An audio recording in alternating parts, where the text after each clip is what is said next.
ഇതുപോലെ ഓമയ്ക്ക അല്ലെന്നുണ്ടെങ്കിൽ നിങ്ങളുടെ നാട്ടിലൊക്കെ അറിയപ്പെടുന്ന പപ്പായ എന്ന് പറയുന്ന സാധനം കൊല കുത്തി കായ്ക്കാൻ വേണ്ടിയിട്ട് നമ്മൾ എന്താ ചെയ്യേണ്ടതെന്ന് അറിയാമോ? ഇതങ്ങ് വലിയ മരമായി പോയതാണ്. നമ്മൾ അതിന് വേണ്ടിയിട്ട് വേറെ ഒന്നും ചെയ്യണ്ട. ഇതിപ്പം കുറച്ച് നാളായി ഞാനിതിൻ്റെ ഒരു കുഞ്ഞു വീഡിയോ ഇട്ടിട്ടുണ്ട് ഇത് നട്ട സമയത്ത് ഇതൊക്കെ. അപ്പോൾ ഇതിൽ നിറച്ച ഓമയ്ക്കയാണ്, കണ്ടില്ലേ? വെറുതെ ഇരുന്നപ്പോൾ ഒരു വീഡിയോ ഇടാമെന്ന് വിചാരിച്ചു, വേറെ ഒന്നുമില്ല.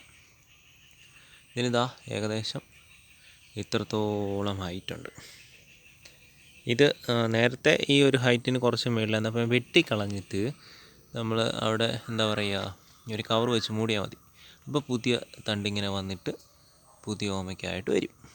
അപ്പം ഇത് നമ്മൾ ചെയ്ത് കൊടുക്കുന്ന വളം വേറെ ഒന്നുമല്ല, നമ്മുടെ ചാണകപ്പൊടി ഇഷ്ടം പോണക്ക് അങ്ങോട്ട് ഇട്ട് കൊടുത്താൽ മതി.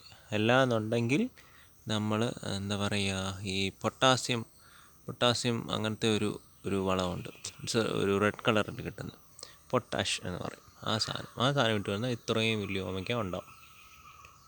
ഇത് റെഡ് ലേഡി ഓമയ്ക്ക കേട്ടോ, റെഡ് ലേഡിയാണ്. പക്ഷേ ഇത് ഇത്ര ഹൈറ്റിൽ പോയത് എന്തുകൊണ്ടാണെന്ന് ചോദിച്ചു കഴിഞ്ഞാൽ എനിക്കറിയത്തില്ല. അപ്പോൾ ഇതെല്ലാം പോയി കഴിയുമ്പോൾ നമ്മൾ വിട്ട് കളഞ്ഞാൽ മതി.